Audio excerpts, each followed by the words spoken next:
Okay, is everyone there?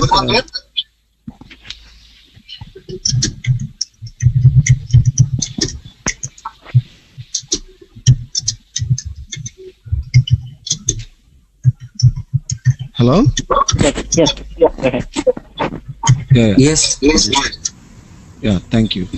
I'm getting echo from some person. I think it's Shreya. I'm here. Yeah, I'm getting echo from you. Okay, I'll just mute it down. Yeah, because here it's showing always Shreya like. Yeah, thank you.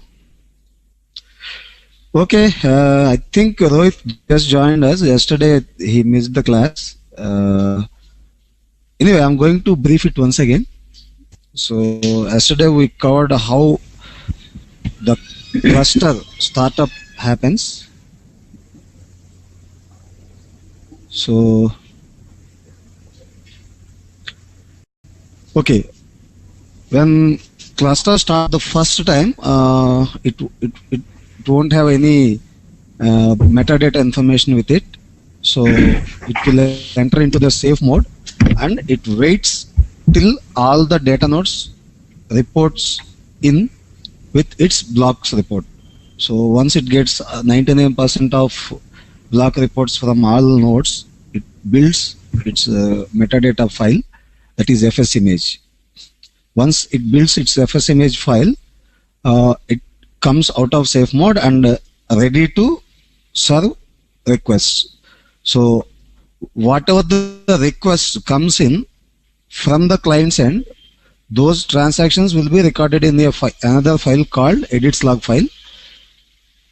Okay, so edits log is a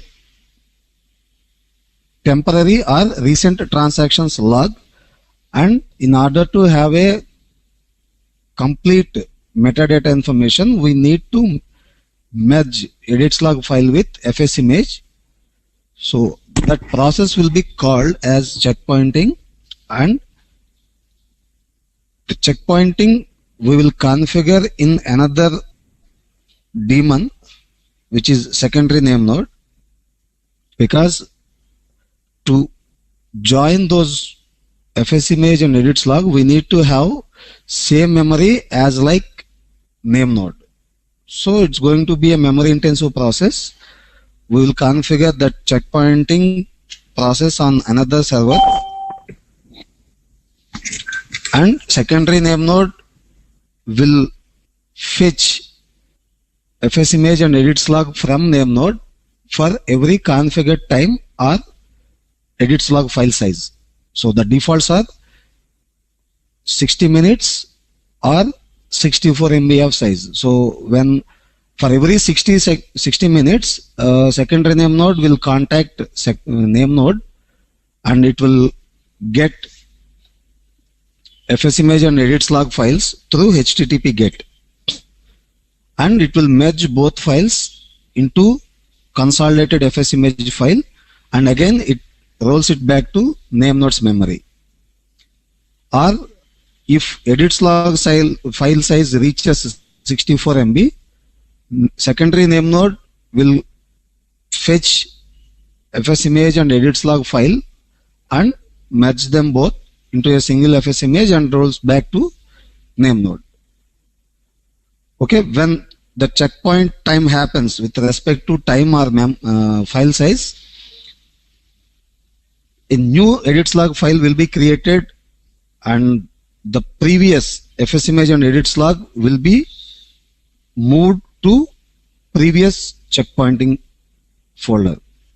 There are two folders, which is current and previous in the DFS directory. Those files and paths we will see when we are setting up Hadoop cluster.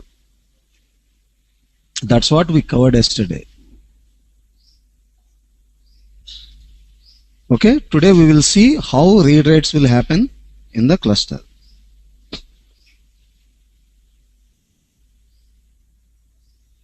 Is anybody having doubts?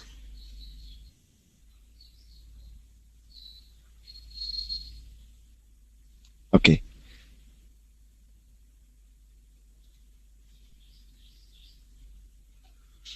So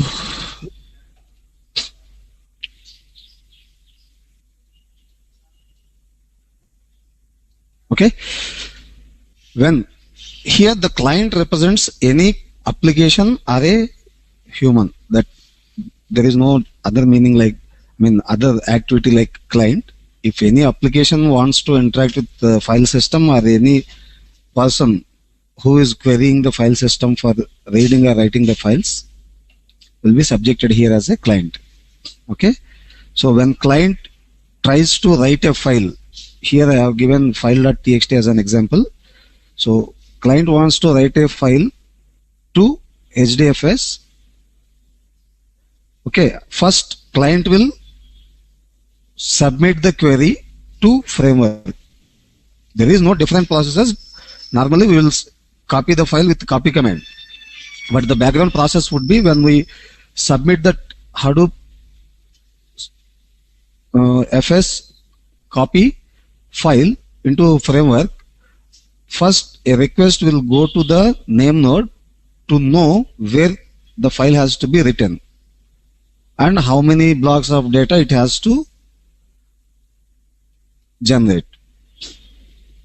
So name node will give the metadata like where the data nodes are available and what is the default block size. Basing on the default block size, the file will be splitted into number of blocks. Here the assumption is the file is of 192 MB.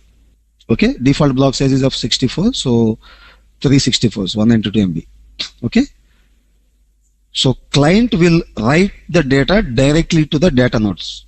There is no process like client will copy the file to name node and name node in terms will copy the data to data nodes, because their intention is to do as much parallel processing as they can. So client will just get the metadata information and where it knows where it has to write the file, and all blocks will be written in parallel, because don't need to know whether the first block has been written or not. Okay,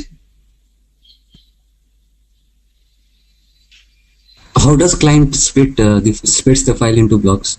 That framework will take care of. Client will directly submit the file to the framework, like cp file.txt to Hadoop folder, whatever the Hadoop folder. That default is /usr, user, not usr. So I'll say Hadoop fs cp file.txt to /user. Okay. When I submit that file name node will give the metadata to framework, and framework will split the file into 3 blocks, and blocks will be written to different nodes. That client doesn't know where he is going to write. That framework will take care, but the process happens like this. He'll just leave the copy of file here. The file will be split into 3 blocks, and blocks will be written in parallel. When it comes to replication, that we'll see. Here I am talking only about one replication. I have a question. Yeah. In the cluster diagram in the last class you have given, there are like data nodes where in the different machines, right? The Yes. different data nodes. Where is the client in that scenario? Like there are different racks, and each rack has different data nodes, right? Yes. Client can be anywhere. Normally, in a cluster environment, no one will sit in any of the nodes in the cluster. They will communicate with the cluster from outside world by using some terminal or some putty kind of thing, or remote login or SSH login. Okay. So they just log into any of the systems, or they can transact from any terminal. Okay. Did I answer? Yeah. Okay.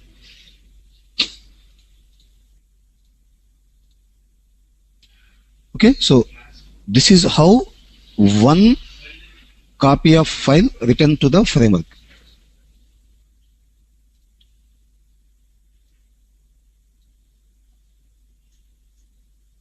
Okay, so the file will be written in a pipeline fashion.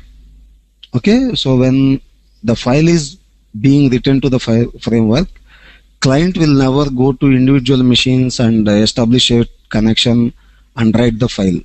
Client will submit the file to the framework, and framework will split the file into blocks, and each block is having a checksum of where the other block has to be written. So the data will be given to the first node, and the first data node which gets the block will open a TCP connection to the next block, next node, and it will give the second block to that node. And after that, the second node will ask the third node, and it will give the third block in a pipeline fashion. Because directly writing with a machine will again leads to a network bottleneck. So if machines are talking to each other, there will be very less network bandwidth usage, and TCP connection is never going to be a bottleneck for network transactions.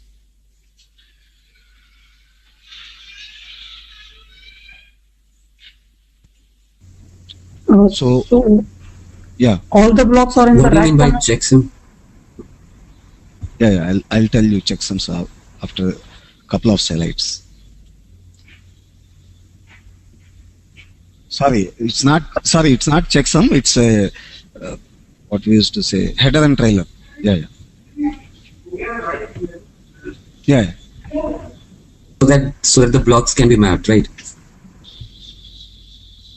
Sorry. Means it's like a linked list, so that every node can be connected to another node. Every block can be connected to another block. That's why we have header and trailer. Yes. Okay. Yeah. Kumar,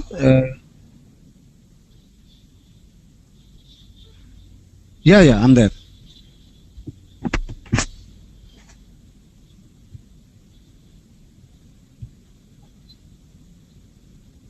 Yes.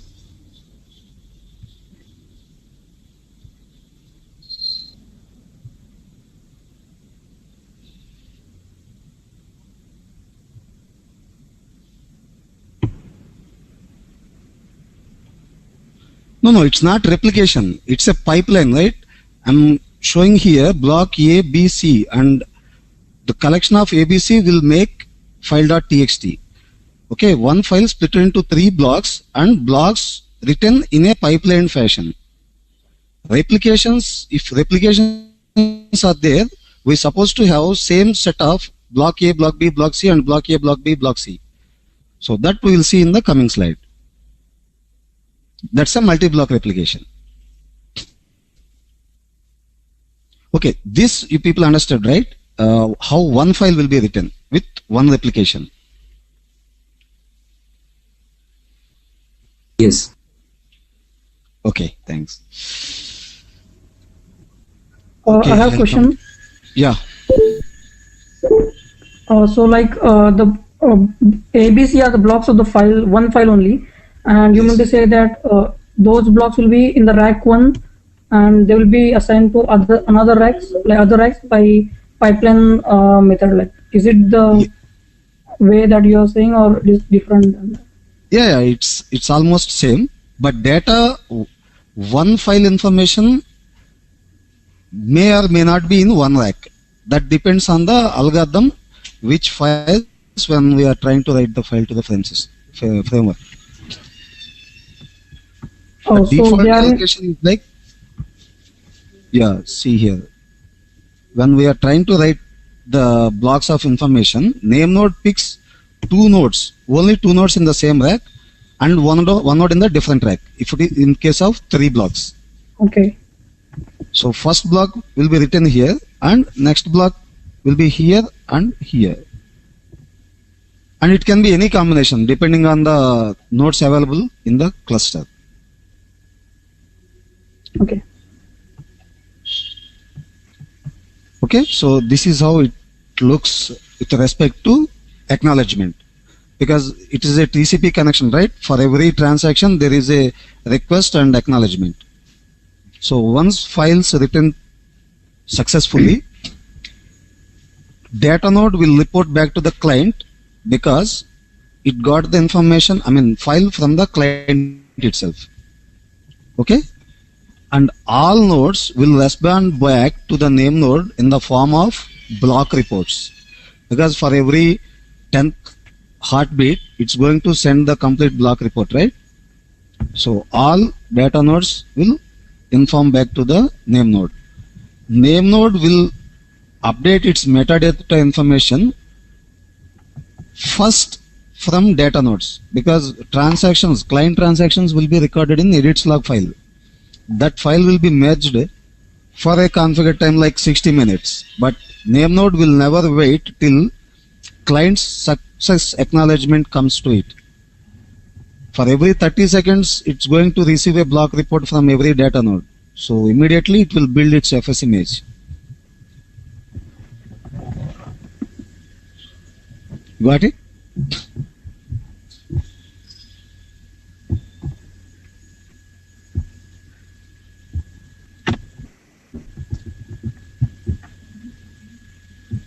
Okay, this slide, it came in the first order. I'll cover it in the, while finishing the session, because it's just the thing. So this is how multi-blocks replication happen. Okay, so again I have a same file.txt, and my default block size is 64 MB and replication factor is 3. So every block has to be written 3 times. So in this scenario, when client tries to write the file, first block will be written here. Okay, so data node will write the second block here, and this data node writes the third block here.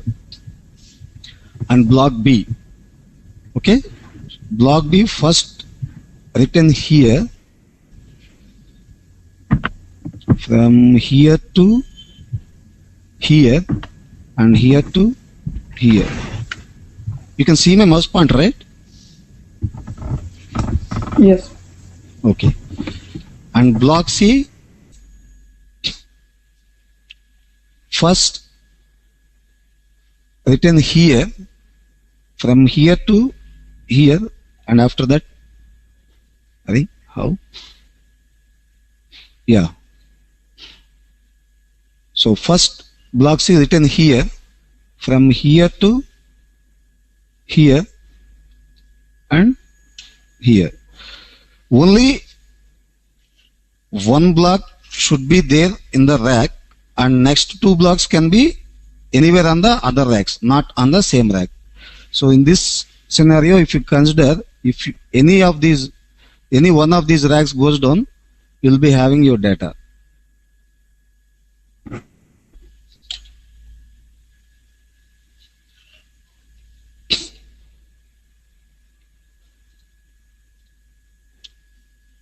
So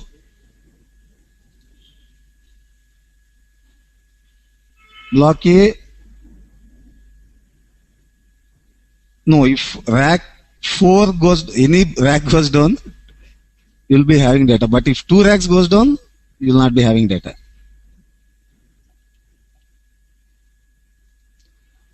So when client is trying to read the files, again, the same process. He submits the query and the name node will give the metadata information, and client read the information individually.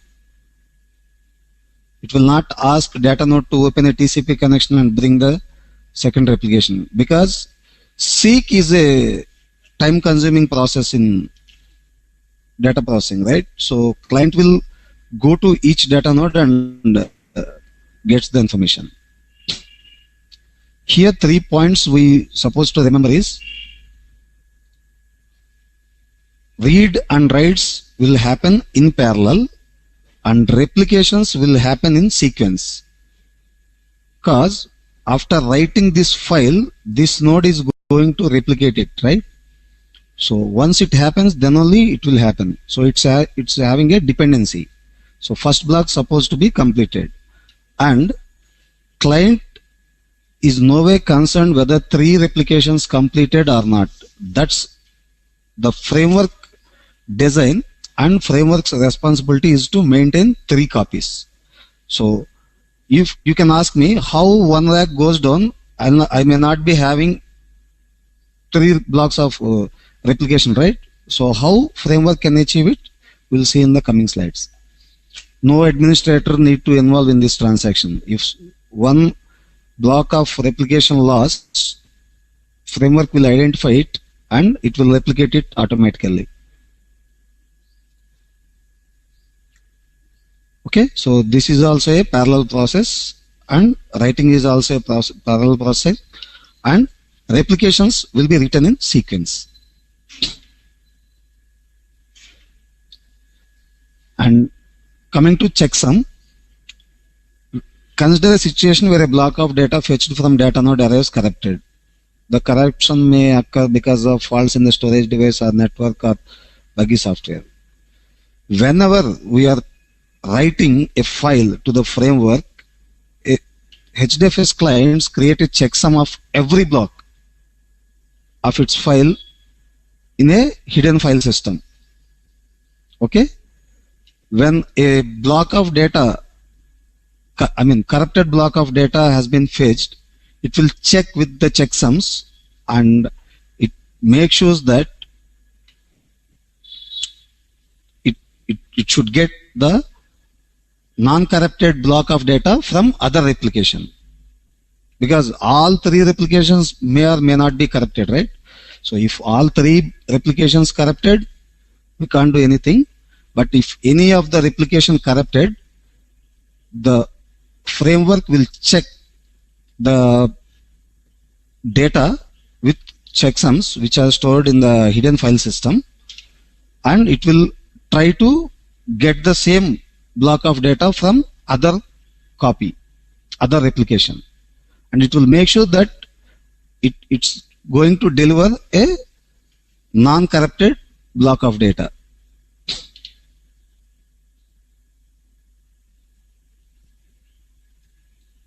Is that clear?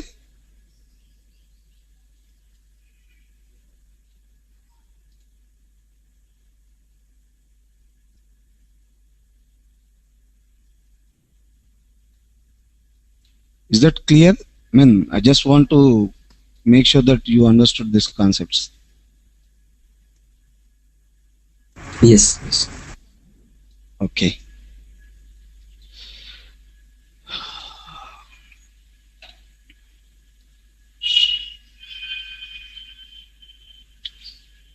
So when a read transaction happens, name node will try to give the information, I mean metadata information, basing on some priorities. Like it always tries to provide rack local nodes first. When two blocks are there in the same rack, it will try to give the data from the same rack, because the in-rack bandwidth is very high. It's a simple basic concept in networking. Like there are two kinds of things in networking. I mean, the strength of a networking protocol will be based on two things. One is hop count and another one is metric. So people try to use a very good networking protocol basing on its hop count. Hop count is nothing but how many devices it can pass on its information. Like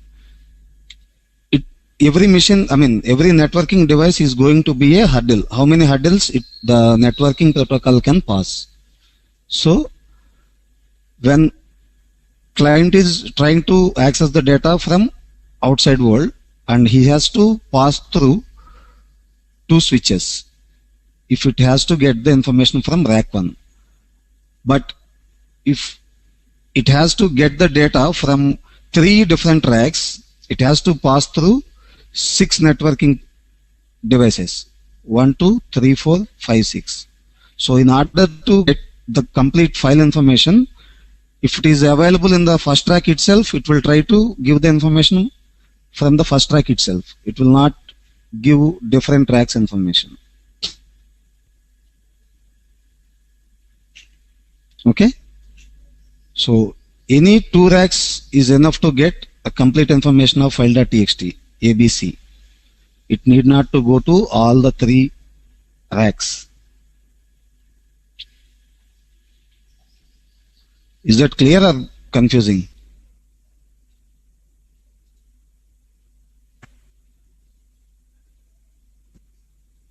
No, can you repeat? Yeah. When a read transaction happens, name node tries to give the metadata information from local rack. I mean, local rack in the sense one block is there in a node of rack A, I mean rack 1. It tries to find out the other blocks from the same rack, so that the client request need not to go to different racks in order to avoid networking bandwidth. If there are too many networking devices in between client request and data, it will try to avoid it. Okay, so it's a mechanism which embedded inside the framework. Like it will identify the blocks on the same rack and try to give as much local transaction as possible.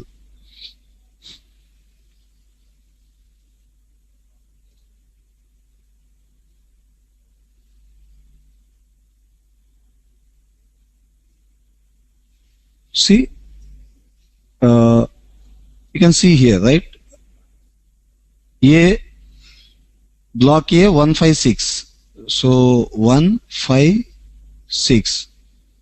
It will try to get A and B from here only, and C can be here. or A, C, B, any combination.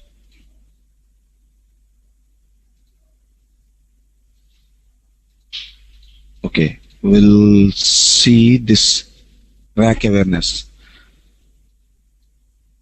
Okay.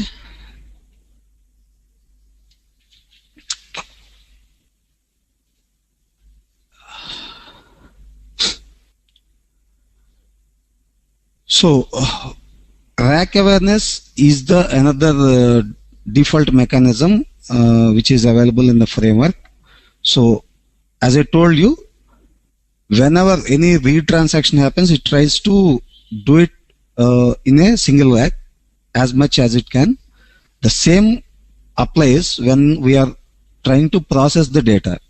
Okay, so it tries to assign jobs in the local rack itself, so that the bulky flows in rack should happen when you're processing a MapReduce job on a block A, and if you are trying to process this same job on block B, it's going to be a bottleneck because both blocks are residing in the same node.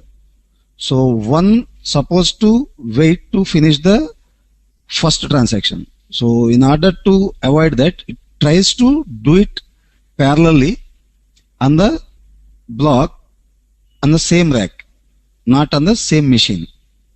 And another thing is, when something goes down, I told you this framework will make sure that all the replications happen. Is persistent. I have a replication factor of 3 and my data has been replicated 3 times into 3 racks effectively. But all of a sudden I lost one of my racks and I have some blocks on the rack which I have lost recently. So the name node will identify all the nodes availability through the block reports. So if this rack goes down, all the nodes in this rack will not be able to send the block reports. So after some time, name node will identify what are the blocks which are not reporting. So it will look into the framework, it will see what are the missing blocks. By comparing its metadata, it will ask the nodes which are having the same blocks on the rack which gone bad. So it will try to replicate it in the respective racks itself. So here I lost B, I lost C. So it will ask data node 5 to replicate C, and it will ask data node data node 2 to replicate B. So it will not try to write C from here to this rack and B from here to this rack. It will not do any intra-rack transactions. It will try to do transactions in the same rack, not on the different racks.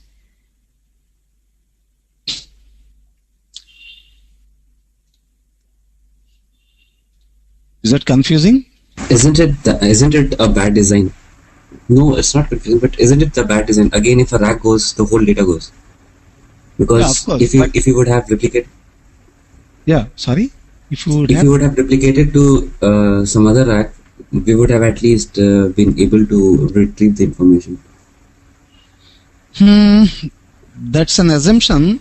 See, if one node goes down also, immediately people will rush to the cluster and they will try to resolve it as fast as they can, right?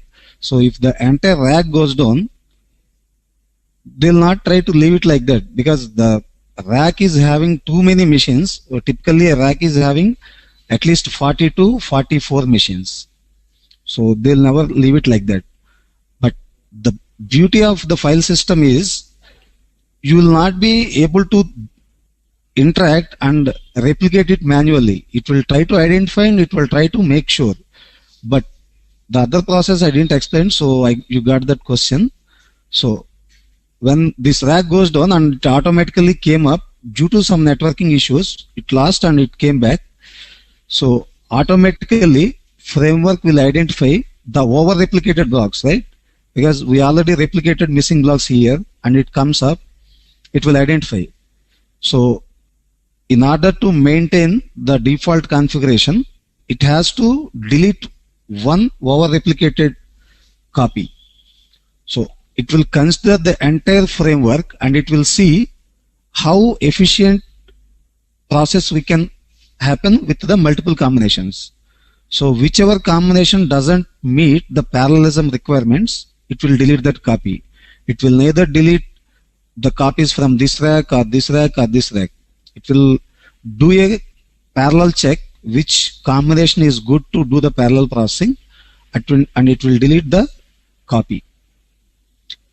So going down and coming up will be monitored by the framework.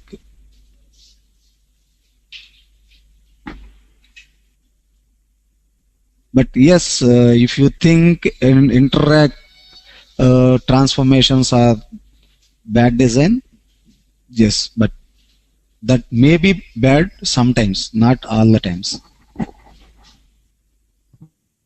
So cluster is going to be a very high available architecture.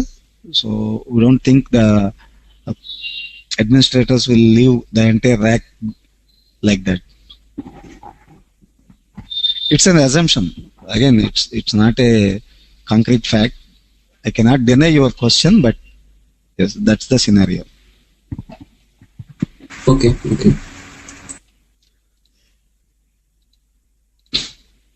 So we'll just quickly go through these points. The placement of replications is critical in HDFS reliability and performance. Optimizing the replica placement distinguishes HDFS from other distributed file systems. Yes, this optimized replica placement is not there in other distributed file systems. Here, file system will take care of writing the replications, and it will make sure that all your replication factor is being maintained. So in other mechanisms, if something goes down, some admin's intervention should be there in order to maintain all the replications. And rack-aware replica placement is also a feature of HDFS, not on the distributed file systems. It improves reliability, availability, and network bandwidth utilization. Because the framework is built for processing huge amounts of data. Not in this example, we are showing only one file with 3 blocks.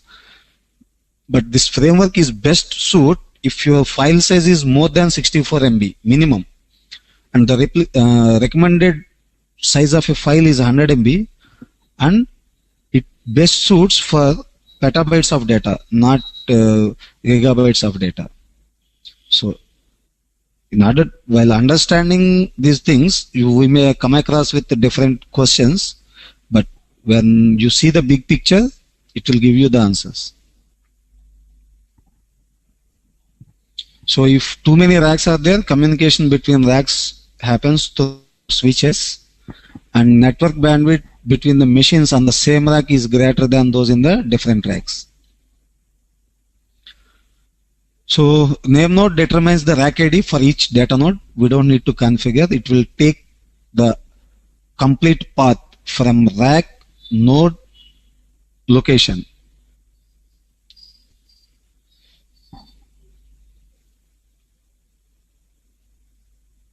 So an application, in the sense configuration file, can specify the replication factor of a file. Replicas are typically placed on unique racks so that we can get maximum parallelism.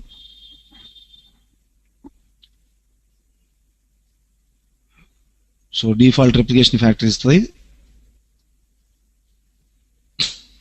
Replicas are placed one on a node in the local rack, one on the different node in the local rack, and one on the node on a different rack. So it could be any combination, but once you write the first block, the second block should not be on the same rack.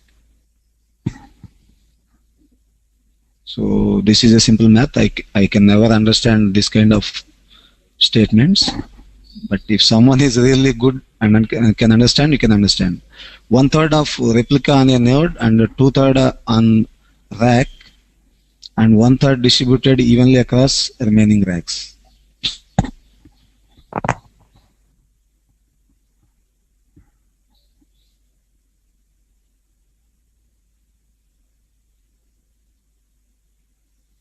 So if the cluster may span to multiple data centers, which one is in Europe, one is in US, and one is in Australia, the replicas placement in the local data center is preferred. You can correlate it like one data center is going to be a rack in such scenario.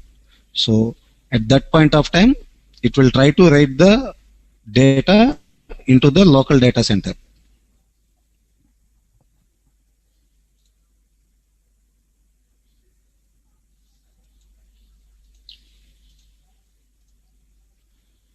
So balanced and unbalanced cluster, in some scenarios, the entire storage of our rack has been filled. So if we add to some racks in order to increase the storage, there is a process called balancing. There is an utility in the framework called balancer. Cluster administrator is supposed to run that utility manually in order to balance the cluster. Okay, so it's a simple command. It's not a big process. You're supposed to say Hadoop DFS admin space balancer kind of command. Okay, so when this balancing happens, the data will be copied across all the racks, spread evenly across all the racks. So you can ask me one question like, if data is being transferred from this rack to this rack and this rack to this rack, how about my data processing? So this data moving, not copying, moving from this rack to this rack will happen in the background. First point, client applications will never know this data transformation happens. Third thing is, it will move block by block. It will not move entire block of data at one time. So when you can understand like this, there are three replications, right?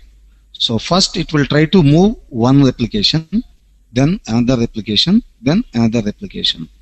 So when that move happens, if you assign any MapReduce job on some blocks, some set of blocks, it will stop that blocks move from one this rack to this rack, and it will try to continue with the other available blocks.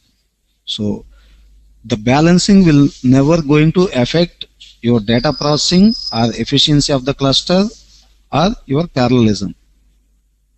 It will be done in the background. Okay, and there is an entry question, certification question. The balancing transaction happens with a speed of default 1 Mbps.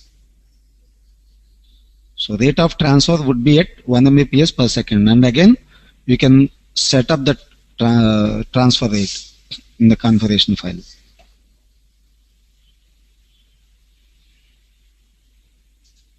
You got it?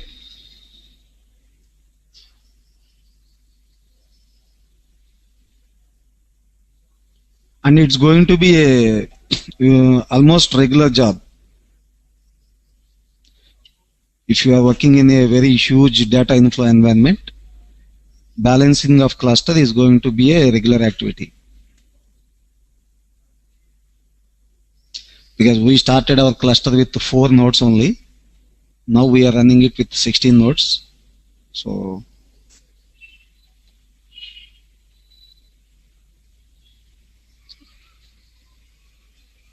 okay, you got that point, right?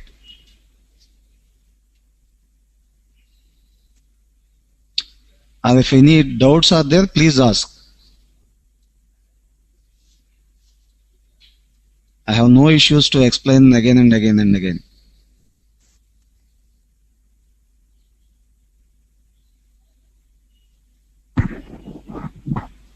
Hello? No doubt as of now. Yeah.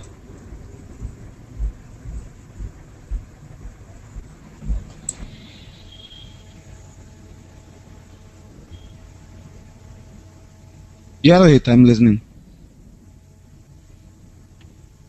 No, I don't have any doubt right now. Someone said I have a doubt. No, I said I don't have any doubt right now. Can you hear me? Yeah, who's this? Yeah, this is Apijay. I'm saying no doubt as of now. Okay. Because I am seeing it's muted here, but I don't know how you are talking, so I get confused. Okay. Okay. Yeah.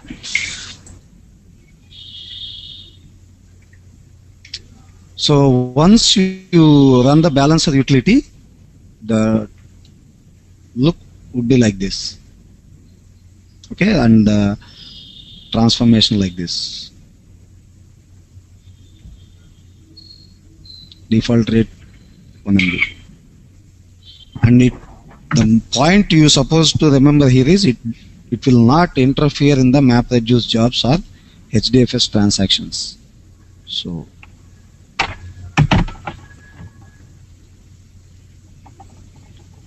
I think this Redis are covered, right? How typical MapReduce workflow happens?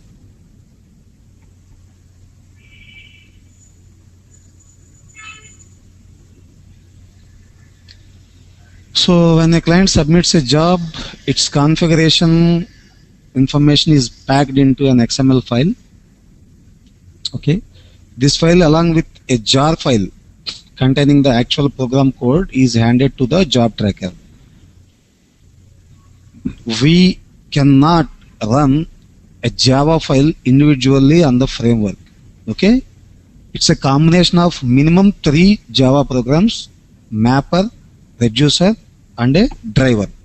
There are 3 classes which completes one MapReduce job. See, this is only a simple thing. I am not explaining you Java or something. So if any program you are writing for MapReduce, there must be a 3 programs. One is a mapper, another one is a reducer, and another one is a driver.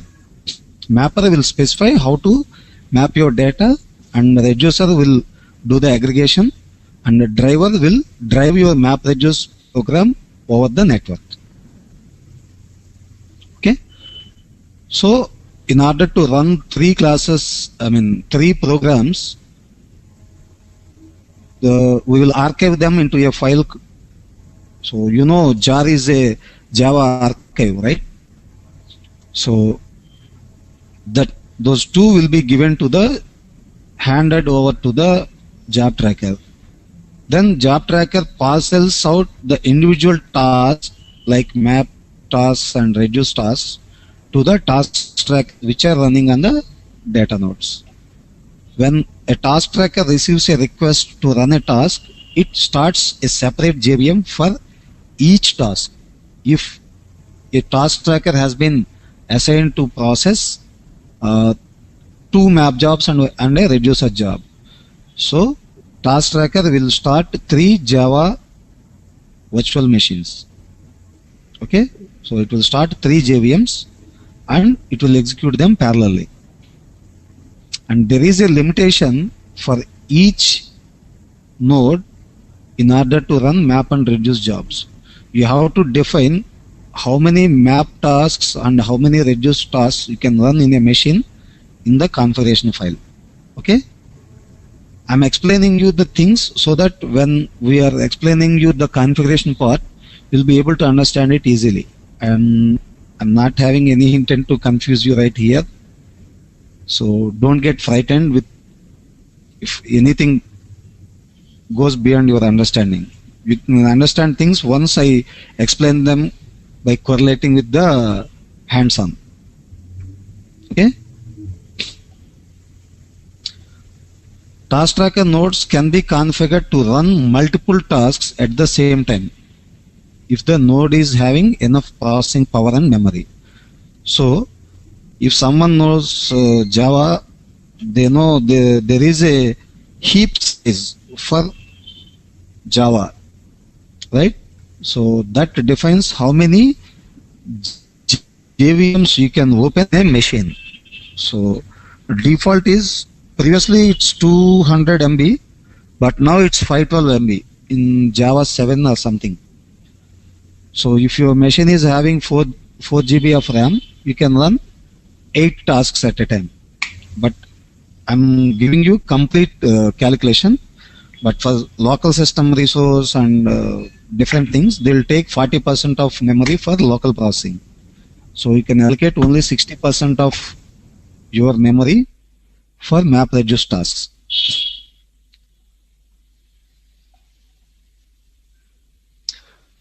So after executing a map task, okay, the intermediate results of a task tracker will be stored on the local disk. That means in order to complete one process and get the output, we are running two processes like map and reduce. So map will collect your entire input and it will generate some intermediate output, and that intermediate output will be given as a input to the reducer, and reducer will aggregate and combine the intermediate output and will give a final output. Okay, so your only client is only considered about final output. They don't want to know what is the intermediate output. Okay, so you can ask me why the intermediate data is stored on the local disk, not on the HDFS. Because when this intermediate output generates, whatever you write to Hadoop file system, that will be replicated basing on your configuration. If my configuration replication factor is 3, the intermediate data will be written 3 times to the Hadoop file system if it is writing to the Hadoop file system. So that's going to be a storage wastage. That's why the intermediate results will be written to the local disk in order to avoid replication bottlenecks, and those intermediate outputs will be given as an input to the reducer. So reducer will process it and writes the final output to Hadoop distributed file system. So when a reducer starts up, the intermediate data is distributed across the network to the reducers. So if you are running different reducers on different machines, all the intermediate data will be given to the respective reducers. So it's not required for you, but I'm explaining.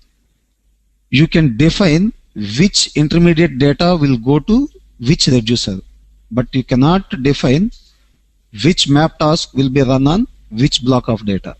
Mappers we cannot define. Reducers we can define. Okay.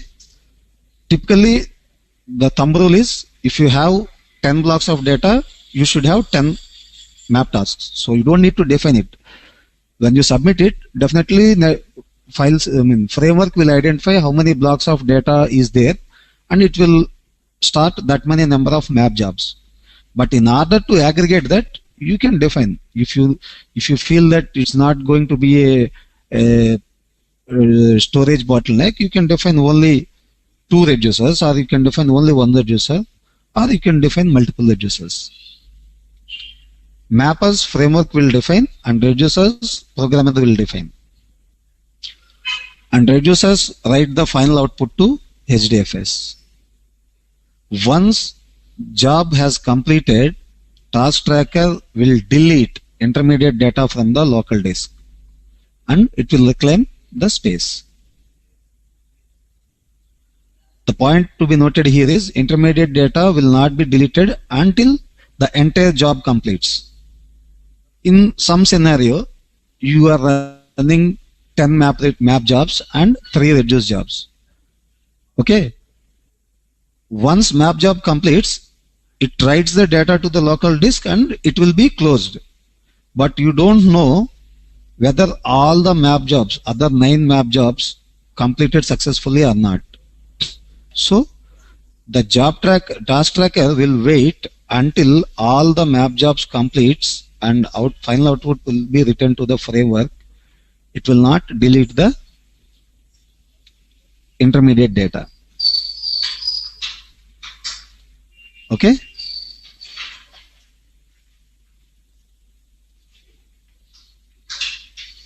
So this is how a simple map task happens. Client submits its program to job tracker will fetch block information from the name node and it will start map tasks on the respective blocks of data.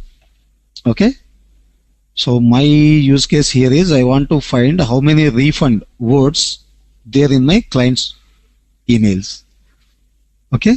So I found some sort of outputs here. I found 3 in the block A, I found 0 in block B, and I found 11 in block C. So in this scenario, I don't have any space, any memory to run a map job. Okay. At that time, what job tracker will do is it will ask to run the same task on a different machine. Okay. That we don't define, that job tracker will identify the scenario and it will ask the other machine to run the job. Or in another scenario, maybe the inavailability of the machine known by job tracker and it will ask the nearest machine to execute the same job. So in those two scenarios, nodes will talk to each other and data will be fetched to the machine where the job has been assigned and processed. Final output will be written and job gets terminated automatically. That will be called as speculative execution. When one machine is completely filled with MapReduce jobs and it's not available to execute another job, job tracker will start the map job to the next node and data will be fetched from that node to the node where the job has been assigned and processed in that machine temporarily, and output will be returned to the HDFS. Then the job gets terminated. That's called speculative execution. And in another scenario, I have started MapReduce processing and it spanned for 10 map tasks and 3 reduce tasks. I have completed 9 map tasks successfully and 1 map task is not giving any response. It neither terminated nor completed. So what job tracker will do, it will wait for some time, the aggregated time of all other map jobs execution, and it will start another map task on the next replication. You're getting it right?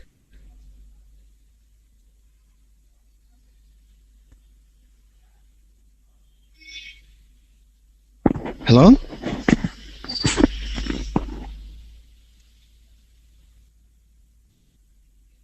Yes. Okay. So I mean to say, if I started 10 MapReduce jobs, 9 jobs completed successfully and 1 job is neither completed nor terminated, what job tracker will do is it will identify the same block on the another machine and it will start executing the same map task on the other machine.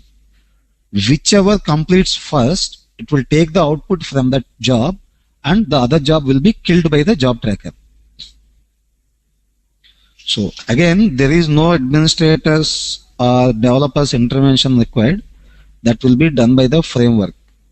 But these are all internals to the framework to write efficient parallel code. In In other cluster environments, it's not mandatory that the developer and administrator are supposed to work in what we used to say in coordination.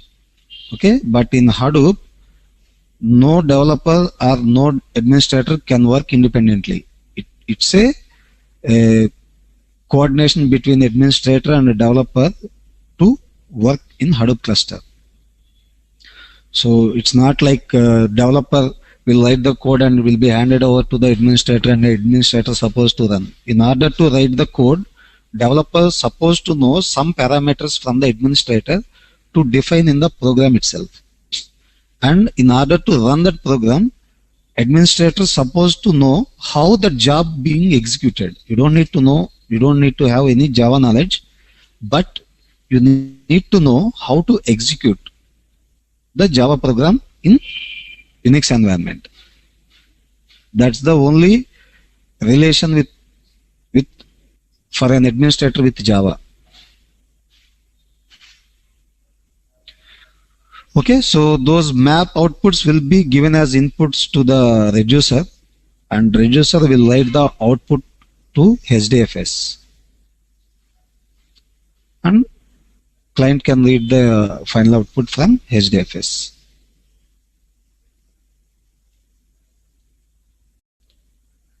So safe mode startup we covered.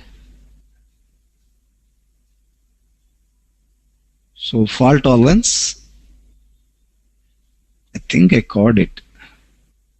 Yeah, since we have a huge number of components and that each component has a non-trivial probability of failure, means that there is always some component that is non-functional, because we are going to use commodity hardware, not a database class server. So no vendor is going to give a guarantee like this machine can run for 2 years or 3 years like that. So there is an design axiom like there will be a frequent hardware failure.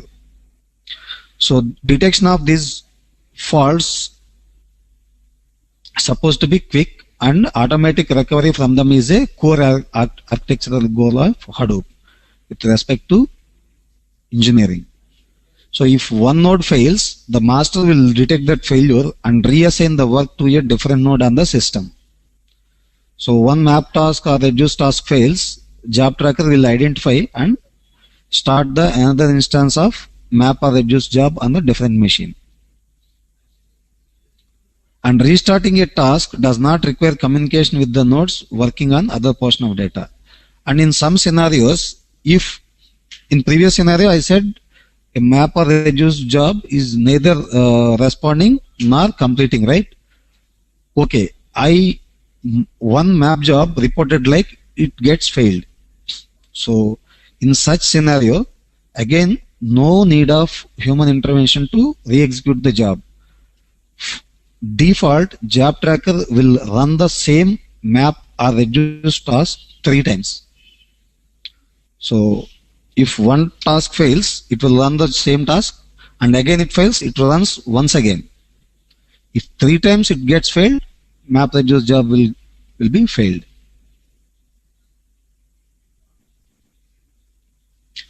So this is the scenario. If a node appears to be running slowly or not responding, the master can redundantly execute another instance of the same task on the other machine.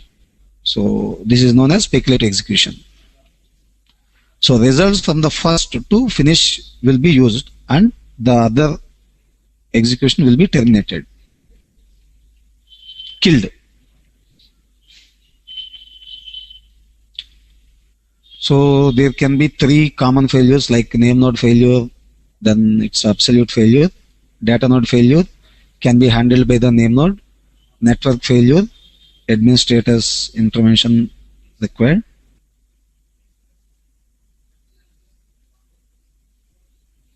Okay, if data node fails, the data will be copied to the another node. In previous diagram, I have shown it like in the local rack, right? So if it is in the local rack, data will be copied to the another node in the rack. So name node will identify the data node failures through heartbeats. So missing heartbeats signify the loss of nodes. Name node looks into its metadata and find the affected data. Then name node look into the rack aware script and it will identify where the blocks are residing. And then name node tells a data node, say typing mistake, data node to re-replicate it. So it will replicate A and C from here to here.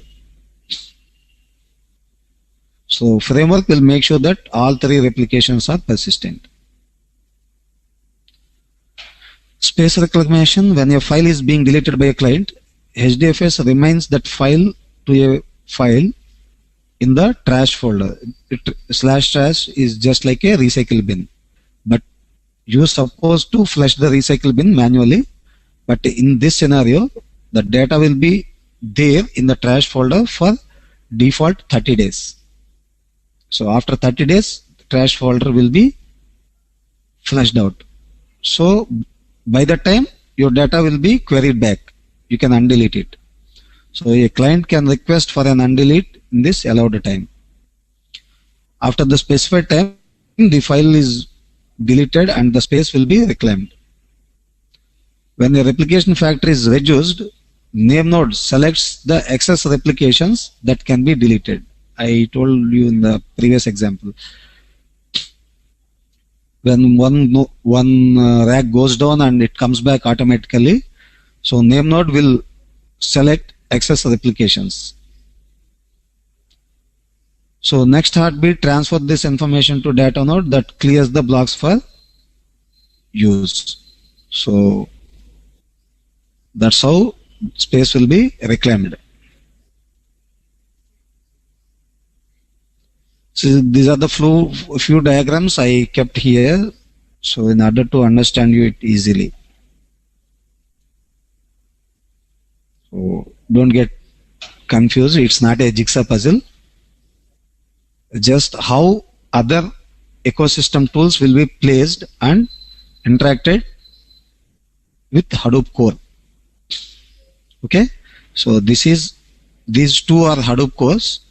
Hive is a metastore, HBase is a columnar storage, Pig is a data flow language, and these are all some other tools. Okay, so I'm going to share these diagrams. Did anyone shared material with you? We did not get this slide. We got Not this slide. This slide I haven't given. no. The previous one also we did not get. What we got was MapReduce paper and MapReduce PPT. That's it, by Google. Okay. So, okay, I'll tell you what the documents you are going to get, so that will be maintain some clarity. So, papers I'll share anyway, because those are all from the respective giants, like Hadoop giants, Google, Yahoo, Facebook. Okay, so those are all. I think you may receive six papers. Okay, so and these are instructor-led slides, so I don't think these are very good use for you. So I'm going to send two PDFs. One is Hadoop Definitive Guide, that anyway you can query it and download it from the internet, and Hadoop Administrator's Guide. Second thing. Okay. And what else I can give? Yeah, Hadoop if you get sorry. If you get these PPTs, it would be easy to study, because we are seeing this PPT and then learning, doing the training. So yeah, but these are all hints for me to not to miss any point. I don't think there is a comprehensive information here, right? But if you want, I can share it. I have no issues. But I don't think this is a comprehensive. It would be great if you could share. Yeah, I'll share it out. No issues. Okay. again, I didn't invented anything on my own. I have copied this information from here and there. I searched too many blogs and publications. Segregate the information here. You can see after listening to me and reading these slides, I'm not a good content developer. So I segregated things and I kept it here. Okay, I'll share this document and I'll send one PDF with these diagrams and explanation. Okay. Let me show you here itself if I have it here. Is there something intro? Yeah.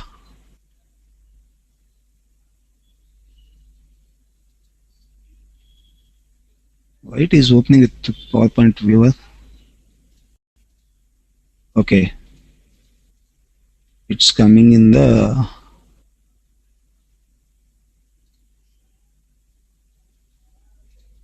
so here you'll be having the description also. Okay. This I prepared for the students. So what is what you can identify here. So the explanation is here. Okay. So you decide you want that slide or this slide. That slide may looks graceful, but with any content. But in this slide you have 10 slides. Both will be good. I don't know what organizers will say for that. If I'm doing it on my own, then I can do anything. I'm the boss, but now I'm not the boss. For delivery only, I'm the boss. So I'll check with them and I'll try to, because there is some proprietary thing is there in the slides which they have given to me. Because I don't have that much time to prepare my presentations very attractive and lucrative. So you guys have to excuse me in that point of. So I gave this document to them and they republished it and gave to me to present to you.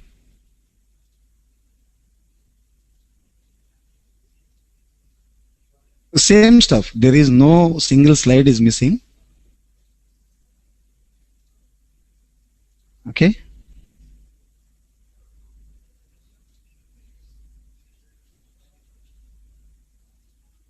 Okay, I'll check with them and I'll share this document anyway with you. So there is no missing of anything. So as and when we complete the topic, I'll keep on publishing you these documents. So you can see it here. I already have enough ammunition. So deploying our Hadoop cluster, managing and scheduling, cluster maintenance, monitoring, populating HDFS from other external sources, installing and managing other Hadoop projects. This is the one which is more useful for you. Here I explained how you can install it, what are the different phases in installing Hadoop. So I gave it with the pre and post conditions.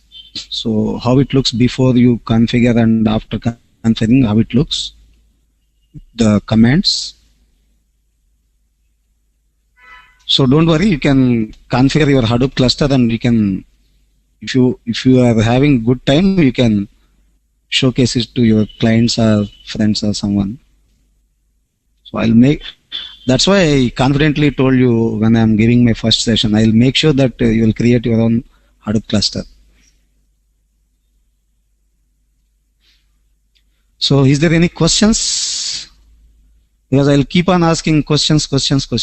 I'd like to make sure the people got.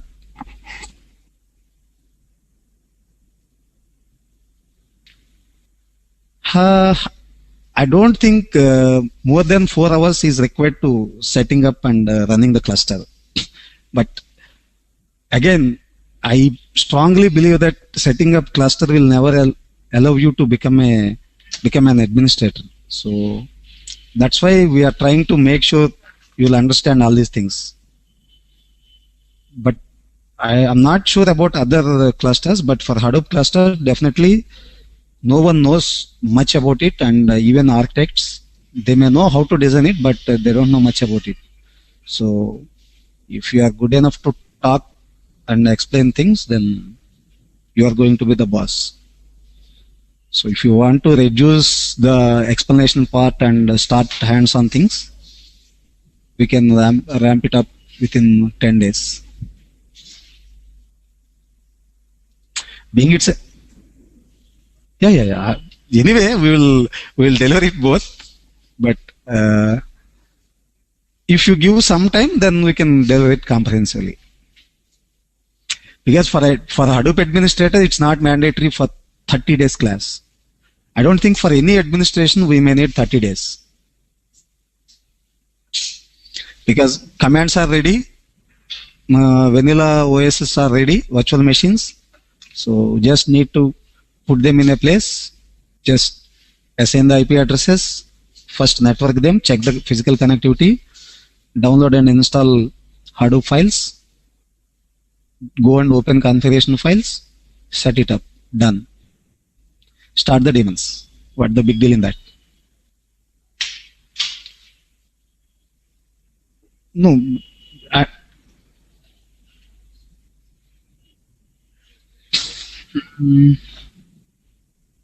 yeah, you can do. Yeah, that depends. That depends how well you know networking. I have the same scenario here. I explained how you can do it. It's a frequent question by people, right? I have two laptops. In one laptop, I installed two virtual machines, and in second rack, I installed two virtual machines. I consider it as a rack, and this laptop is a rack. But here you need to establish physical connectivity. I know you guys are using Windows 7 or Windows 8 or Mac. No one is using servers, right? So you have to know how to set it up. Yeah, anyway, I'll guide you if you want. See, if you configure it individually or if you configure it in a rack architecture, you will not be able to know where it is unless you have a physical rack. Because the rack architecture will be read only by name node. So it will write its metadata file with the rack architecture unless you don't know whether it is a rack or it's not a rack. But abstraction should be there. That's why I'm explaining with respect to rack and node.